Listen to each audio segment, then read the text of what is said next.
Morning, and win or lose, good or bad, it's always 5 o'clock somewhere, and covering Tennessee athletics always feels like you need a drink. So it is probably my theme song, correct? Well, I suppose we can dive in, Brent, on this situation from signing day. Legend Bay, the 4-star athlete, was committed to Tennessee, flipped to Ohio State, signed with Tennessee. All this drama now about his family that wanted him to go to Tennessee, but he wanted to go to Ohio State. Can you just help us separate fact from fiction on all this?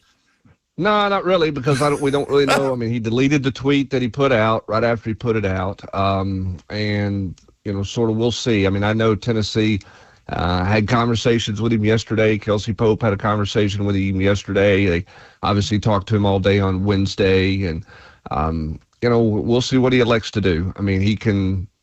At this point, he can choose to go into the transfer portal when it opens on January the 2nd and could move on if he wants to. He cannot engage directly with any conversations with any other school right now other than Tennessee. Third party, they obviously can. But we're all as his third party if his family wants him, at Tennessee. So we'll see what happens on that one. I mean, Legend had a hard time making a decision to begin with. We know that. I mean, he had a commitment date scheduled 2 or 3 different times before he announced Tennessee, and then he went on the Ohio State visit and flipped there, and then obviously flipped back. So we'll see. I mean, he turns 18 before the end of the year, which means he doesn't need any parental help, signatures or anything like that moving forward. And once you go in the portal, you don't have to anyway. If he really wanted to avoid all of this, he could have just waited and not signed and then just showed up at Ohio State in January. They're on the quarter system. They actually start school earlier than Tennessee. But he decided to sign and then decided that he didn't want to sign. And I don't know exactly where he's at when he wakes up this morning or where he wants to go to school. Hubs, for the folks that are new to this, like myself, is this something common that happens that get kind of, quieted over the process of signing and NIL payments too, that players and families and where you want to go versus family you want to go happen more often? I mean, through the years, I wouldn't say it's been the most common occurrence, but it has happened. I mean, we've seen press conferences where parents have got up and stormed off, and we've seen press conferences where parents have worn the clothes of the school they wanted their kid to go to, and their kid went to another school. I mean, Jacob Copeland did that. There was a defensive back that ended up going to Alabama. Mama wanted him to go to LSU from Louisiana a few years ago. Tennessee had a bizarre case probably 20 years ago with Julian Battle, where Battle actually signed papers with NC State, but then he changed his mind. Mom hadn't signed the papers yet, and Tennessee got Julian to sign a set of Tennessee papers and got Mom to sign the papers, and he ended up coming to Tennessee. So it's happened some through the years. Not typically as much of somebody has signed and then immediately changes their mind the way this one appears to have been. But again, what that looks like this morning may be totally different this afternoon, and certainly could be totally different come Monday. No doubt about it. This recruiting class, man, right now is sitting at 7th ranked, man, one of the highest ones the Vols have had in a while, and the highest under Coach Josh Heupel in general. 18, if I'm not mistaken, defensive players signed in this class. Hubs, how do you kind of put it together on what they were able to do, especially with some of the flips on signing day? Well, defensive line, you really like what they got done with, as you mentioned, the 3 flips on signing day that they got done. With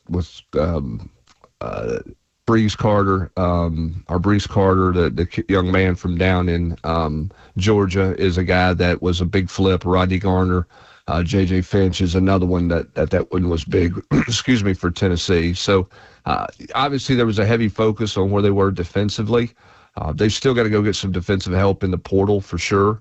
I like the Rouse kid at linebacker. Tennessee held off Texas for him. I think that's one of the better players in this class. The DBs will be, we'll see where those guys land. I mean, Tennessee's got to have success recruiting defensive backs. They're going to need some immediate help there, most likely to come from the portal, but that is a place where high school players can step in and play, as we saw this year with Ty Redmond. So can they find some help immediately with a high school defensive back or two? That would be important for Tennessee. Love what they got done at the receiver spot. They don't necessarily have to have immediate help there if they bring everybody back that they have, but certainly when you bring in a guy like Tristan Keys, the thought is that he's going to play immediately and get on the field. I like the King kid as well. And then you've seen Gabe Osenda, you know what that looks like on the offensive line, and the kid from Clarksville as well. So, I mean, I think it starts in the trenches with your class. Most of those guys are developmental guys, which doesn't mean they're bad players. It's just those are positions that are developmental positions. And we'll see how it all shakes out. The other thing with this class, too, is all of them but two are going to be here midterm. And so you go to work in January, you're going to have you get to go through spring practice and all summer with them, which will help speed up their development in terms of being able to get on the field. One of those guys that, probably want to get on the field pretty good, too, especially at his size, man, is local prospect, man, Joel Wyatt, 6'4", potential safety. Is that part of you think his conversation and commitment was this, he doesn't have to come and play the star position, which is outside edge for the Vols, and, there will be, help to be had at the safety position. He's one of those early enrollees? Yeah, I mean, he's fascinating to me, but because early on, everybody projected him at 6'4", 200 pounds. Everybody projected him to be a Leo, to be an outside linebacker growing into a rush-in position. But then he went to the 5-star challenge that Rivals puts on, and he performed really well in space as a safety in a lot of one-on-one matchups, and showed everybody that, hey, he can play safety. And he thinks he can play safety, truly believes that. He'll get the opportunity to play safety at Tennessee. My fascination with him is how big is he going to get at 6'4", 200 right now? What's the natural growth in terms of his development, the weight room, nutrition, and all of those types of things? How big does he become, and how big of a safety can he be at the next level? That one's going to be interesting to watch and see. But, his recruitment changed a little bit after he performed in that 5-star challenge, because some people were talking to him about playing a different position, and Tennessee became all in on him at safety once they saw what he got done at that all-star event. And just real quick before I throw it back to Lucas, man, just statewide, of course, the conversation over the number one quarterback potential in his class, depending on, what recruiting service you look at, Jared Curtis versus Faison Brandon. What was the conversation as far as Faison and, the non-recruitment of Jared Curtis, if there ever was a thing, just for clarity purposes? Yeah, and this is not a criticism of Jared Curtis in any way, shape, or form. By the way, congratulations to them on dominating in the state championship game. Yeah. He is a really talented player.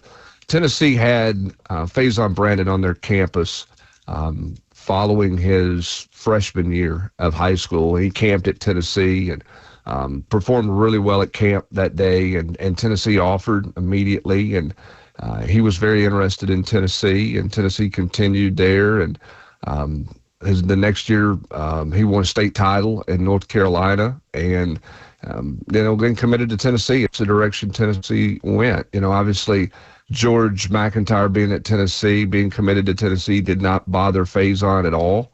And they continued to recruit there and really liked him. I had a chance to see Faison in a couple different camp deals. He's extremely accurate. He's a good athlete. He's a good player. I think Jerry Curtis is a good player too. And so it'll be fun to watch those guys develop and duke it out and what they can get done in this league moving forward. But, Tennessee's focus after that first camp where Faison was on campus was clearly Faison Brandon in this class. Brent Hubbs of VolQuest with us, presented by Ascend Federal Credit Union. Check out the War Room following signing day. Plenty of recruiting wrap-up, season wrap-up, and hoops coverage. Brent Hubbs and VolQuest always doing great work. Brent, kind of heading into the offseason talk, we're going to find out Tennessee's bowl destination on Sunday.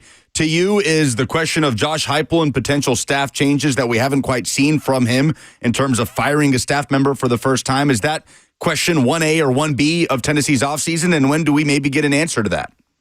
Oh, I think it's the first, the next on the list, if you will, because the transfer portal doesn't open until January, and obviously Tennessee has to have success in the transfer portal. They need to go get some defensive backs, need a star, need a couple of safeties in the portal, need a grown man or two in the defensive line to help some of these young defensive linemen that they signed and second-year players as well. So the portal will be a big thing in January, but you got to make staff decisions before then. I just think, and that's where we're at. So the question is, when does Josh Heupel do anything on his staff? Does he do anything on his staff? They've got I think 6 staff members on expiring contracts in January. And so you have to make some decisions on those guys, whether you're making a move there or whether you're retaining them and putting them under a new contract. I mean, you can't, you have to make some kind of decision with those guys as well. So we'll see what that looks like. But yeah, I mean, that's next on everybody's radar. Bowl destination will come out on Sunday. To me, the bowl destination depends, is either going to be Nashville or Jacksonville. And that depends on what, to me, right now, if Alabama gets into playoffs, then that, to me, will depend on what Jacksonville does and what Nashville does in terms of what the league slots, pecking order, that type of thing. Does Jacksonville want Tennessee? I think Nashville's very interested in Tennessee. You have LSU, which is a unique situation with all their coaching changes down there. How attractive are they to bowl people? And then what do you do with Missouri? Missouri was in Nashville last year. Missouri's not coming back to Nashville this year.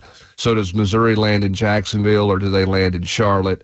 And then where is the LSU factor? But I think, if Missouri ends up in Jacksonville, then Nashville's sitting there with Tennessee or LSU as their options. Then, in-state ticket sales, does Tennessee make sense? I'd say it does to some people on the committee for sure. But I think we have to see what Jacksonville does as well and how the league wants to slot that out, because Vanderbilt's going to go no worse than Tampa, and rightfully so. And then if Texas is not in the playoffs, they're going to be in Orlando or Tampa, one or the other.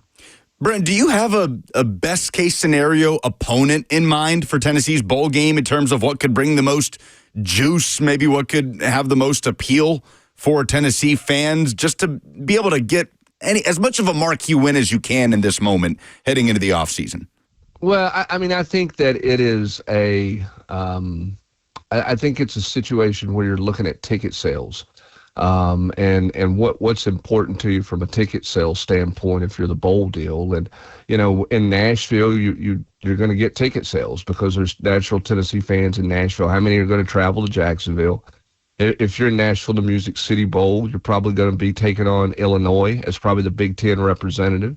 If you're in Jacksonville, you're going to be taking on an ACC team.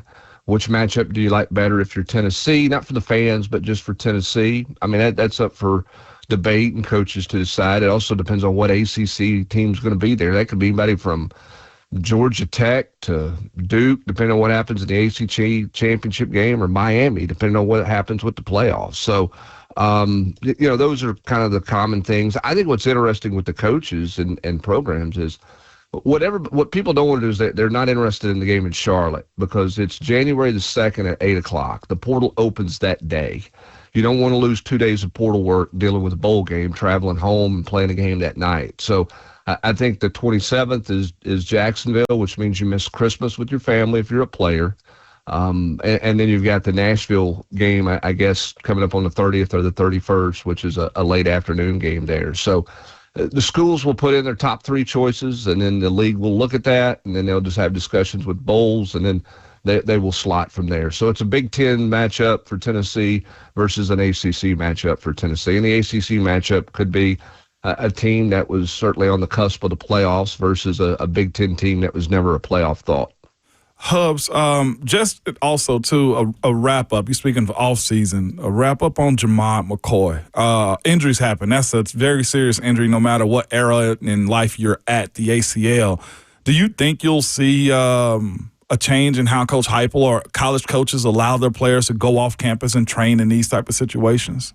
Well, I don't know that you can, Ramon. I mean, I got to go. Listen, the bowl game's over. Or like last year, if you're a playoff team, Tennessee finished their football season before Christmas. Okay? I mean, you finished before Christmas, and you come back January. I think the first day of school last year was January the 21st. So you're going to tell those kids, hey, we don't want you working out over 5 weeks. I don't want you lifting weight. I don't want you training. I don't want you running. I don't want you doing anything for 5 weeks while you're home in Texas or you're home in whatever town that you live in. I just don't think that's realistic. The same way you're not going to tell somebody if they go home for the 3-week mini term deal in May, hey, we don't want you to throw, we don't want you to catch balls, we don't want you to work out. Mm-hmm. Just take the 3 weeks off, and you won't fall out of shape when you come back for summer drills and everything. It'll be fine there. I mean, that's just not the world we live in. Now, do you advise them, hey, don't play pickup basketball? Right. hey, don't go snow skiing. Hey, don't go water skiing. And sure, those types of things. But to say you can't work out with a trainer, I don't think anybody wants a player to do anything to limit their development. I mean, that was just a freak thing that happened. And it's really unfortunate for Tennessee that it turned out the way that it turned out. And, I think the other question moving forward is, how does everybody approach that from an NIL rev share deal? I mean, do you limit that from somebody who's, injured or has a severe injury and you don't know if they're going to be back? Do you change that anyway? Is that such bad PR that you can't do that? And it's one of those you just say, man, we had bad luck. And Tennessee had bad luck. They thought that Jamal McCoy would be able to play at some point this year, and obviously they got to the point that they did not, as his recovery was slowed. And this is a new world of football that we're dealing with. And I don't think anything will change dramatically where you tell somebody they can't do any off-season training on their own anywhere. Gotcha. And the other one, last one for me is, or for us is, we had Swain on earlier this week, Jason Swain, and he was very direct and pointed into, the offseason changes that have to happen, Heupel's approach to it. I just want to ask the question, is Heupel aware of, just what changes have to be made from him? The messaging, I guess, not having a Boo Carter situation, or if this Legend Bay thing doesn't unfold the way you want to, or Nico, et cetera. I know every school has its issues and its challenges, but to have, our teammate Swain challenge the way the offseason program is, the mental toughness side of workouts and, honesty and approach to putting a tougher team out there. Is he aware of that also? Yeah, I mean, I think he's aware and knows that, where they're at right now is not where they needed to be this year. And, the Vanderbilt loss is one that you have to take great heart to. There's nothing that you can look at that game and say, well, a play here or a play there. And that's why I think the loss to Vanderbilt has to change some of your potential thought approach, or it does change your thoughts heading into the offseason. I think it changes the thoughts of fans. I think it changes the thoughts of people above Josh Heupel and things like that, because the other games, Ramon, you could look at and you could put it into that, well, it was a play here or there, right? Like what happens if you don't have the strip sack and you go up 14-0 against Oklahoma? What happens if you make the field goal against Georgia, you win. If you don't throw the pick six at the half against Alabama, what does that look like? There's no what happens in what happened to you against Vanderbilt in the second half of that football game. Mm-hmm. And so I think when those moments happen, you absolutely have to take a deep dive, and you don't get caught up in, well, we're just a play away, or we're just 2 plays away, or 6 plays away, or whatever we've heard coaches say in the past. And Josh Heupel makes a lot of money to lead and direct this football program, and there's obviously pressure to win. He knows that pressure more than anybody on the outside knows that. He understands expectations more than anybody on the outside does. So, yeah, I mean, he knows what's in front of him. The question is, what's his answer to it? What does he believe the problems are? Does he believe that it's off-season training? Does he believe – what does he need – what does he think they need to do to be mentally stronger, to be more physically imposing in the line of scrimmage and things like that lots of people think that they need to be. He has to have self-awareness. If you don't, then you're not going to succeed. This is the CEO time of the head coaching world. This is not about the grease board and zeros and squares and drawing up stuff. You're wearing your CEO hat. You're looking at things from a 30,000 view and the overview of your football team. You're not in the trees right now game planning, and you have to figure out what is the next step for your program to continue to try to be at a championship level. Why didn't you get there this year? What was the cause, and what do you need to do to ensure that you get back to being in the quote hunt to be in the playoff race every year? Because that's the expectation at Tennessee. Brent Hubbs of VolQuest, presented by Ascend Federal Credit Union. Brent, appreciate it as always, and hope you get to enjoy a Saturday off for the first time in quite some time. We'll watch a little ball, and we got a little basketball going on. Obviously, It's a big weekend for Tennessee hoops as well. So it never stops, but that's good. That's why we love our business. It never stops. Yeah, I'm taking on Illinois right here in Nashville at Bridgestone. All right, Brent, appreciate it, man. Appreciate it, Hubbs. All right, thanks, guys. Brent Hubbs of VolQuest on 3 Sports. That's on Saturday. Yeah, Tennessee, Illinois, over at Bridgestone Arena.